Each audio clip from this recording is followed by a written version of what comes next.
نبی صلی اللہ علیہ وسلم پر درود پڑھنا. اللہ کے نبی صلی اللہ علیہ وسلم فرماتے ہیں من صلی علی من امتی صلاۃ، جو میری امت میں سے جو بھی شخص مجھ پر ایک بار درود پڑھتا ہے مخلصا من قلبہ، اپنے دل کے اخلاص کے ساتھ، لوگوں کو دکھانے کے لیے نہیں،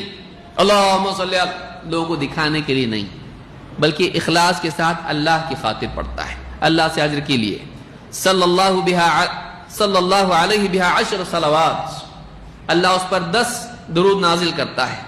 ورفعہ بہا 10 درجات، اس کے 10 درجے اونچے کر دیتا ہے، جنت میں 10 درجے اس کے اونچے کر دیتا ہے، وَكَتَبَ لَهُ بِهَا 10 حسنات، اور 10 نیکیاں اس کے کھاتے میں ڈال دیتا ہے، وَمَحَا عَنْهُ 10 سیئات، اور اس کے 10 گناہ معاف کر دیتا ہے، 10 درجے بلند کر دیتا ہے اس کے. تو یہ نسائی نے اپنی کتاب الکبریٰ میں ذکر کیا ہے اس حدیث کو، اور یہ حدیث صحیح ہے. وقت ہو گیا ہے، ہو گیا ختم. تو یہ سارے اعمال ہیں، اور بھی بہت کچھ ہے، اور آپ حدیث کی کتابوں میں دیکھیں گے، خاص طور سے ریاض الصالحین ہے، یا اسی طرح سے حافظ منذری کی کتاب ہے الترغیب والترہیب، یا اور کتابیں ہیں، ان میں اگر آپ دیکھیں گے تو معلوم ہوگا کہ کتنی نیکیاں ہیں جن سے آج ہم محروم ہیں.